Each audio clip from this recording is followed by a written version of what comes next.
We are here today to explore the question, what is self-love? Perhaps you have asked yourself or heard someone else ask themselves, do I love myself? And what I've realized over the last 20 years of exploring, researching, experimenting, creating models around this fundamental question that seems to have eluded humanity for a very long time because we still don't have it. When I ask people, what is self-love? I get a myriad of answers that go from fluffy, oh, be nice to yourself, oh, be kind to yourself, oh, to what? Why is that relevant here? Like almost like a dismissal and a pushing away of self-love. And a lot of people who confuse self-esteem and self-compassion and self-care with self-love. Like, oh, like I'm confident. Of course I love myself. Or I pamper myself. So of course I love myself. Or I am kind to myself. So of course I love myself.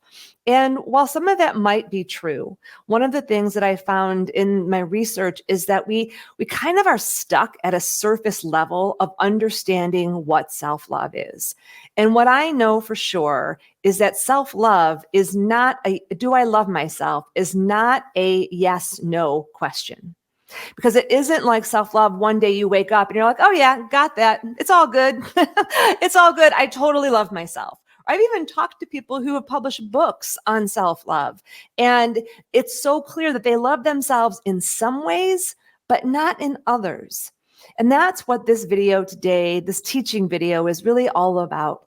It's a question you want to be asking yourself is, where am I strong in self-love? And where am I weak in self-love? And that is an inquiry that you want to be asking yourself every year. It's not like, again, one day at the age of whatever age you are, you ask that question and you're done. Because the other thing that I found in my research is that self-love is a path, self-love is a practice, and self-love is a choice. So one of the things that we do on the International Day of Self-Love, which is February 13th, every year, I founded it in 2008, is we stop and we pause and we look at what I call our self-love tree, which are the 10 branches of self-love that together make up self-love. And that's what this video is about. I'm going to share with you a model that I created that can help give us some language, that can give you a visual to help you start to get kind of an inside view on what's going on in here. And then find the areas where you're strong and you're weak. And then hopefully after today's video teaching, what you'll do is you'll choose one of those branches, which is the action we take every day on self-love. And we choose to strengthen that over the course of a year. Because the thing that's true about self-love, it's not a meme. It's not a 6-week class. It's not even a book one book you can read. And I've written 3 or 4 books, depending on how you count, specifically on self-love. And it really is this ongoing relationship with ourselves and awareness, which I think the model will explain. So what I'm going to do is I'm going to share the model with you. And then I'll also share some resources for you to go deeper. How does that sound? Does that sound good? Okay, that is my role. So just for those of you that are new here, we've not met before. I'm a lot of things in my work in the world. I do a lot of leadership advising and consulting and coaching. And I also am a social impact innovator, which means I take these parts that I find that are across all genders and nationalities and race and socioeconomics, these pieces, these like esoteric pieces like self-love. I've done it with burnout. I've done it with the feminine, but this particular was self-love. And I break it down into a way that actually makes it accessible for us so that we can gain self-awareness and then we can grow and strengthen in that capacity within ourselves. And before I show you the model, one thing I do want to say is like, why does this matter? So in 2001, I took this job from the universe to like figure out what is self-love, because I had done all the things I was supposed to do. I was getting my MBA at one of the top 3 business schools. I had a big house. I had the big car. I was engaged, like all of the things that on the outside say success. And if you had met me and you was like, Christine, are you happy? I would have been like, yeah. Christine, do you have self-confidence? I would have been like, yes. I had no idea that there were areas, deep areas within inside of me that were lacking self-love, and that it was causing me to stay in an unhealthy relationship for far too long and almost marry the wrong person. But worse than that, it was driving me, this lack of self-love or these weaknesses in self-love that I didn't see, to create a life design, to choose a career path, to relate to my own well-being in ways that I pushed myself far too hard. And so that set me on this journey of really deeping into the roots of what is self-love. I just got all these like mamby-pamby answers from really well-meaning people around me. Even my therapist couldn't really describe it in a way that was practical. And then when I, asked my friends and my family, that was worse. They're just like, "Oh, just be happy." I'm like, as if that was that was the case. And what I learned over the course of this self-study, but then also really teaching it with people all over the world, is that we're just missing an understanding of what it is. It's not narcissism. In fact, narcissists lack self-love. In fact, if you don't already have narcissism, good news, you can't catch it. And when I look at the younger generations, we start to see this lack of self-love showing up as early as 7, where 2 in 5 girls are basically dieting by the time they've hit 4th grade. And the anxiety that we see and the stress levels that we see in 8-year-olds and 10-year-olds and 11-year-olds and on that are getting worse, lack of self-love.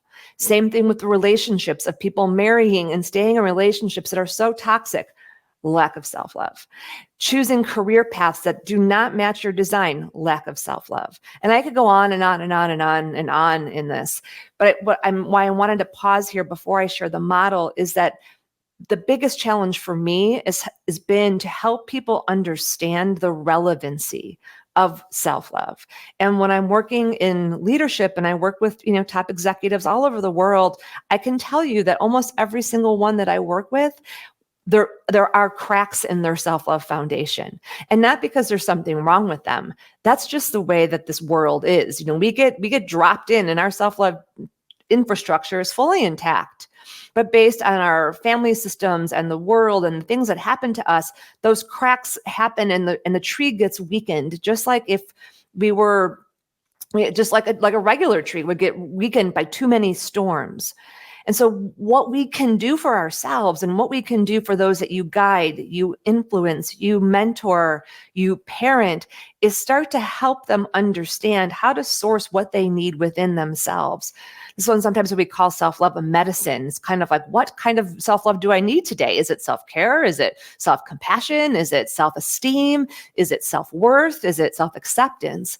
And as we can do that as adults, and then we can teach it to the generations that are coming up, what happens is, and I'm going to bring this model up, is that we end up reestablishing a strong inner foundation of self-love so that people who are in leadership positions within companies and organizations and politics and family systems, or any person in the world, when we have this infrastructure that you're looking at in place, we are whole.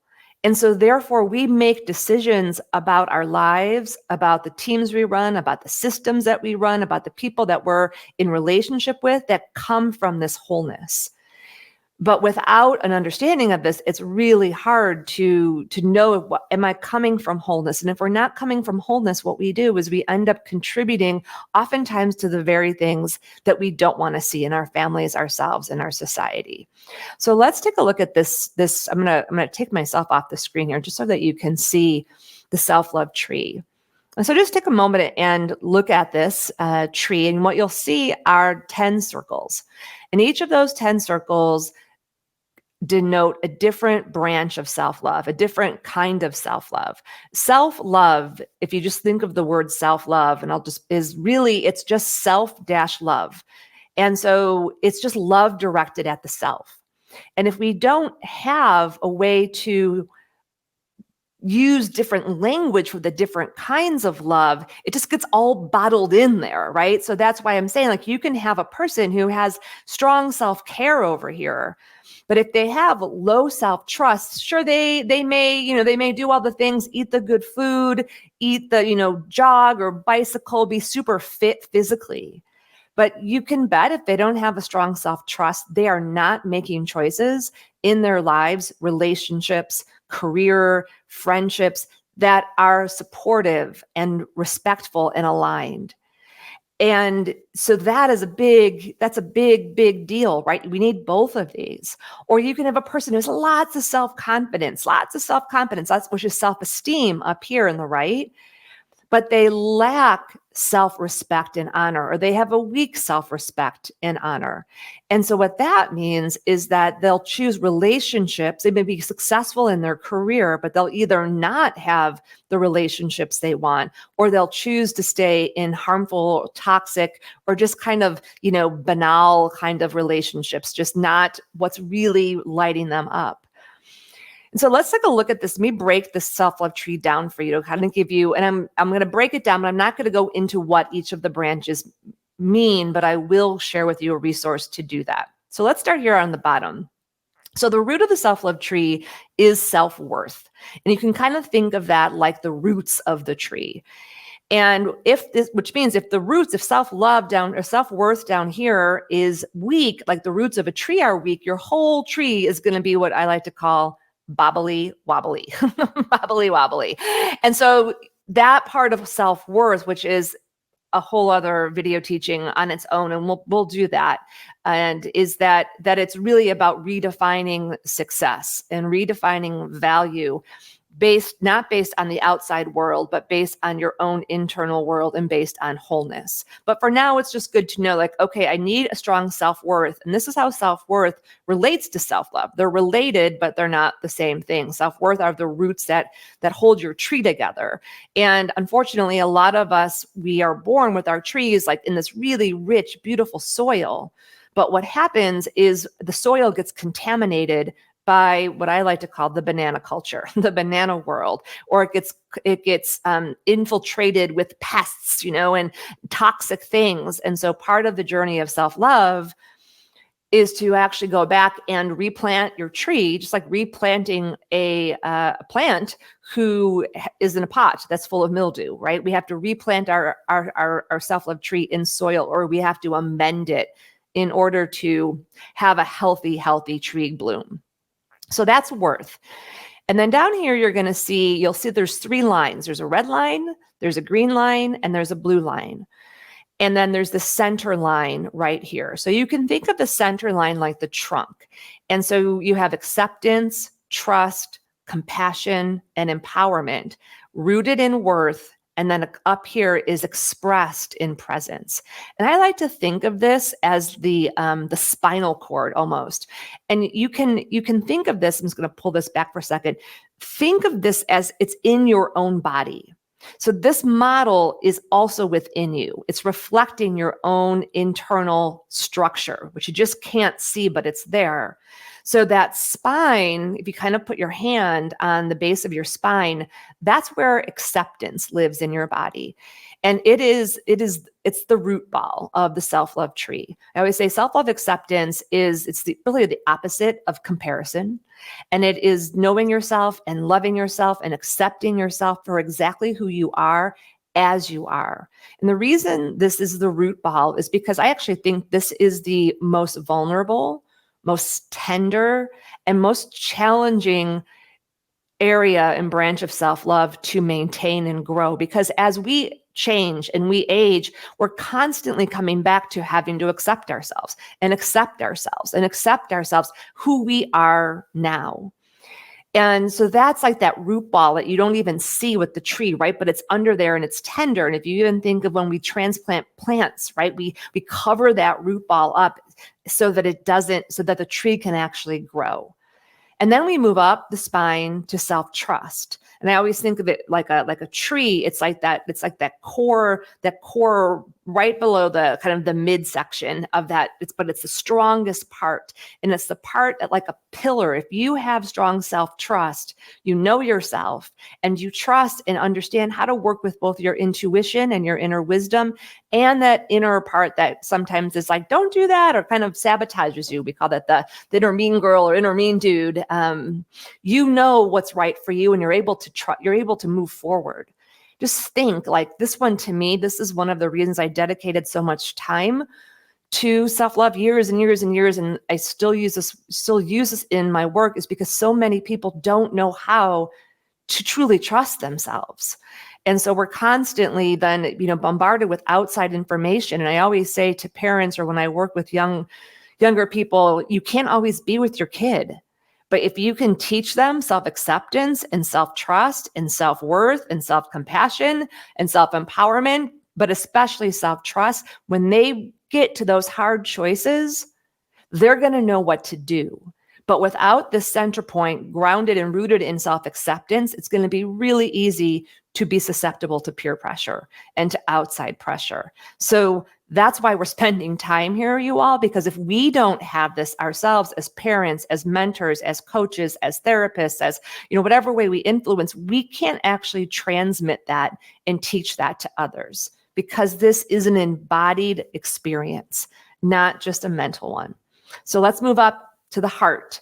That slide, self-compassion is the center of the heart line, which is choosing to be kind, gentle, patient, and understanding with you. There's actually 8 different kinds of compassion and 4 specifically that we work with in self-love, and being able to come back to that place, to come home to that place. And the work that we've done with the inner critic, especially in women and girls, what we've seen is when this gets stronger, changes that we couldn't make, no matter, how much we tried or how many, diets we did or how much we talked about it, when this activates, that's when the heart power comes out. And then from that place, we move up to the voice and empowerment, and really truly being able to have that place of living and knowing who we are and making action and speaking from that place. And that's where the presence comes in. But notice, if you have empowerment here, and I'm just going to pull this up even bigger, you can have all the empowerment in the world. But then if you're not actually connected to compassion, the heart, trust, your center and your root with acceptance and worth, you could just be spewing out all kinds of things that aren't coming from wholeness. You're just a voice who's now powered up or empowered, but you're not coming from the heart or from your body or from a deeper sense of value that isn't coming from the wound. And I see this a lot in women's empowerment work. I see it in girls' empowerment work, is that it's great to have the empowerment, but without all of this, you can't actually have presence. So that's the spine line. So just notice as we're looking at this, like where you're like, yeah, I think I'm pretty strong in that one, but which one might I be weak in? And how might that relate to my presence and how present I am, or my presence in the workplace, in my career, with my family, with people, that I'm in relationship with. So many people I work with, especially in leadership coaching, they come and they say, I want presence. I want leadership presence. I want executive presence. Well, that comes from having a strong internal self-love tree, or people wanting more of a voice. It comes from this line right here that's running down and all these other branches. So just start to notice. I'm going to give you some resources, like I said, at the end, that include an assessment that you can take. There's a full kit that I've put together on this. I'll just put up the URL real quick here for you. Selflovekit.com is actually the kit that you can go to that gives you a couple different ways to assess where you're strong and weak in the tree. And we send it out every year on Self-Love Day, February 13th, but it's there all the time. So you can just go to selflovekit.com, and there's several different resources on there, including an assessment to actually to figure out where you might be strong or weak. But let's go back to the model here. And specifically, I want to address these lines. Let me just bring it up here. Okay, so going back here to the red, to the green, and to the blue. And I'm just going to share each one of these, and then I'll give you the resources, and then we'll wrap this up. And then if you want more, there's a whole self-love series I did on my podcast that you can go and listen to. So there's 3 hours of podcast on Self-Love Podcast. Let me just give that to you real quick. selflovepodcast.com. And so if you want to go deeper on any of these branches, I did a whole series on my Feminine Power Time podcast, which is for men and for women, all people. but we call it feminine power time because it's about bringing the power of the heart forward and the things that are more feminine in nature that we don't always have language for yet. All right. So let's take a look here together. And as we go through this, just kind of noticing, where might be a place you want to strengthen this year, or where might be a place that you really want to acknowledge that you've done some work to reestablish strength in. So here is the root line. That's the red. Red is the color of the root. So again, if you put your hand down there at the bottom of your spine, that's going to be where your acceptance is, self-acceptance. And that acceptance, when it's strong, along with the trust, it releases so much anxiety, so much fear, helps us do that. And then we have these other branches. We have self-awareness and self-honesty, which is knowing who you are, and then being honest with yourself, which is the starting point whenever I'm working with someone around relationship or career. It's like, if you don't know yourself, you can't really love yourself, and you really can't accept yourself. And the self-honesty part of where we're not being honest. And then self-respect and honor. So these together all form the root. And when that root is strong, it really helps that your whole tree be strong. So just noticing those for yourself. And it's interesting, I'll meet a lot of people who think that they do have a lot of self-honesty or self-respect and self-honor. And they do in some ways. But there's usually a part in our lives where self-honesty is not happening, or self-honor is not happening. And the stronger you are in self-esteem, the more likely this is. So I'll work with really people in powerful positions, or they really have a lot of self-esteem and confidence, but perhaps like in their relationship life or in their relationship with their well-being, there's a lack of self-honesty and honor going on. So just kind of thinking about that is like, where are the places in your life where you are strong in those, but maybe some places that might be a little shabby and needing some shoring up and some strengthening. And then that brings us up to the heart line. And the heart line is green, so it's self-care, self-compassion, and self-pleasure. And oh my gosh, you all, like, I have to just say that almost every woman I know, not every man, but many women I know are this self-pleasure branch is like whacked off, hanging off the branch. And it's because we're just so busy and focused and working and so much on our plates and so much to do. And so we'll be like, but I'm taking care of myself. And in some ways we are, in some ways we aren't, but we're not feeling the pleasure because we're not savoring our lives. We're so focused on productivity that we've lost creativity. We've lost the places of delight and joy in our life because they're not productive. There's no bottom line to that. And so this heart line right here, what's interesting and also really sad, but important just to pause for a moment, it used to be it's 1 in 3 women will die of something heart related. It used to be 1 in 4. So it's going the wrong way. And I always say it's not because, and men, you're not far behind, like it's humans in general. And it's not just because we are eating too many potato chips, although I do like a good potato chip, or too many French fries. I do like a good French fry occasionally too. It's the pressure that we are under, you all, and that we put on ourselves, and that's put on ourselves from the outside. And it's this lack of space for joy and delight and connection and savoring what we're creating versus always having to push ahead. And this is what happens when you have strong self-empowerment and a weak or misunderstanding of self-care and self-pleasure and self-compassion. You may get a lot done, but that inside joy factor and delight factor that keeps us light and really supports longevity is essential. And so this is about the heart line. And so just thinking about that for yourself, if you're like, I don't even know what self-pleasure is, don't worry, you're not the only one. And so go to the self-love kit and there'll be more in that. Also, for any of you that do want to go deeper into any of these, and I'm not here trying to hawk my books or anything like that. I wrote this book. This is one of the 3 books in the self-love trilogy. It's called Madly in Love with Me. And it literally goes through all 10 branches and it defines them. It gives you a pulse check on all of them. It gives you processes and inquiries and actually creative exercises for all of them. It does have a flair of whimsy, so it's actually already illustrated. I illustrated some of this, but don't let the whimsy, playfulness distract you from the significance of what's there.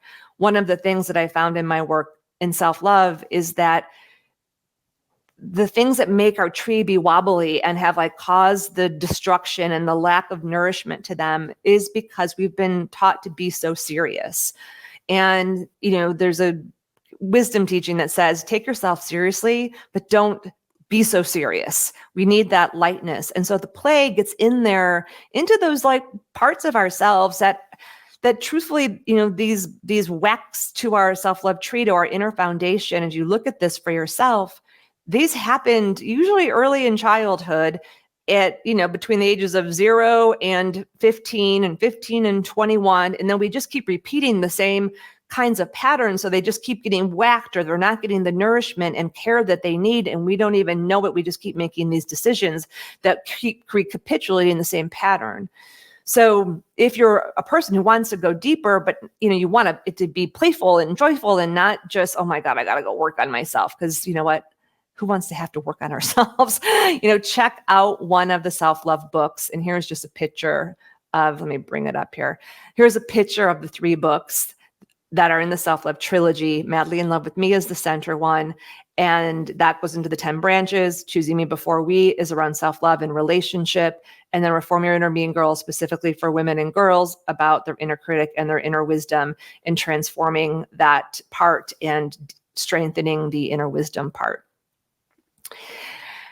So let's end here with this last part up here, the voice, the blue, self-expression, self-esteem, and self-empowerment. And we need them all together. If I look at what I see in the pattern there, where we have the weakest understanding is expression.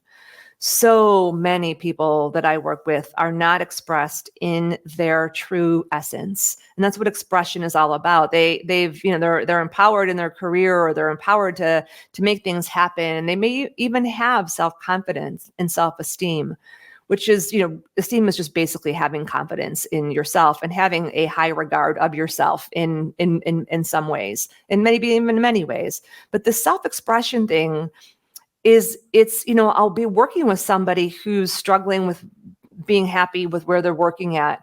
And what I often find is that they've been so focused on productivity that their creativity has like waned into barely nothing. And so we start to explore then, like, what is that expression of themselves? And maybe even asking you, what's the expression of yourself that isn't getting airtime?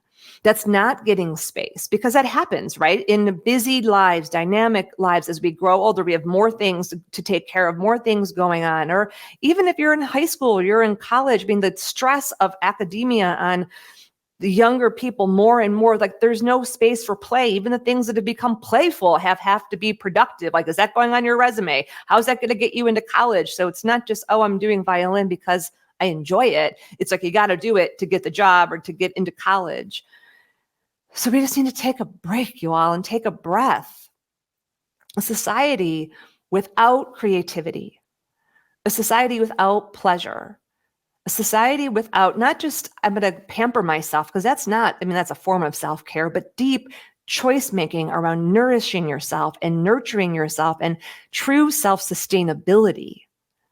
That's what's at the root of self-care.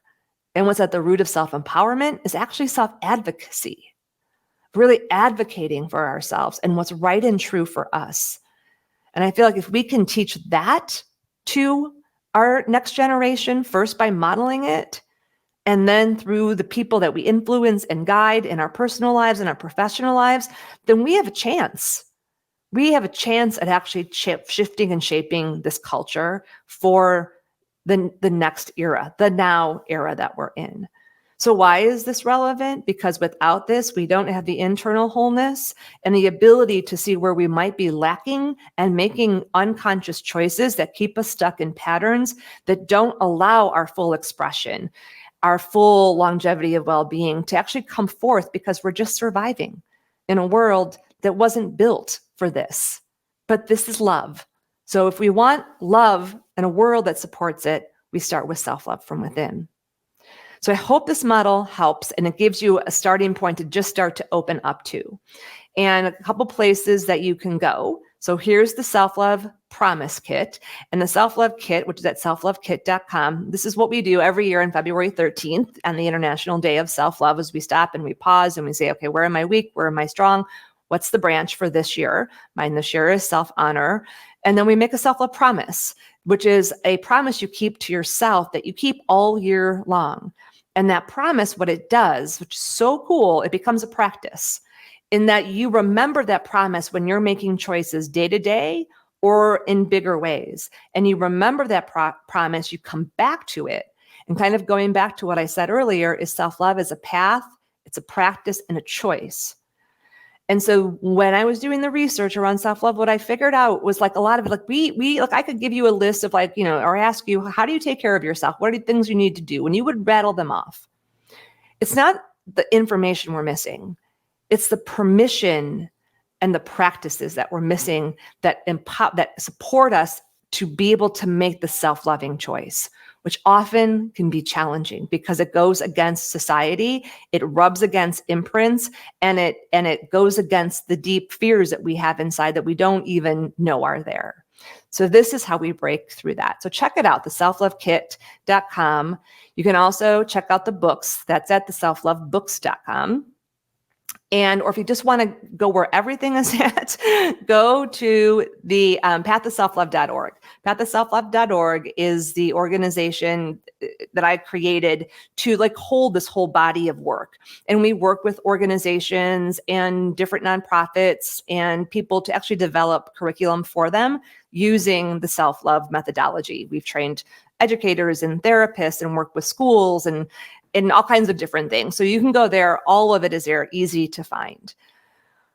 Okay, so in ending for today, and one more thing, here is the Self-Love Podcast. So don't forget about that. That's a great resource as well. So selflovepodcast.com, and that is the series. You can go ahead and check that out there. So in closing, what do I want to say in closing?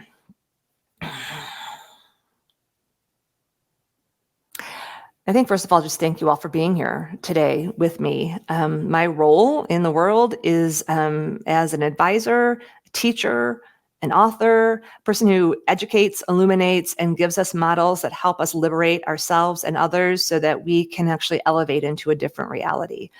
And so I just wish you lots of, I just want to say thank you for being here today. And you can always come back to the podcast or to the YouTube channel that's here and learn more. And I'm just excited to be on this journey for you. I feel like this is a really good time to be alive, that we have such power to reimagine and redesign this world from the inside out. And that self-love is one of the cornerstones that we need. And so thank you for caring about it. Thank you for being here. Thank you for listening. And most of all, thank you for embracing it in your own life. And leave me some comments here on what resonated from you in the video. If there was a wisdom bite that stood out, or a piece of something I illuminated, or an aha you have, I would love to see them in the notes here under the video. So for now, sending you all off with lots of love, and I look forward to seeing you again soon.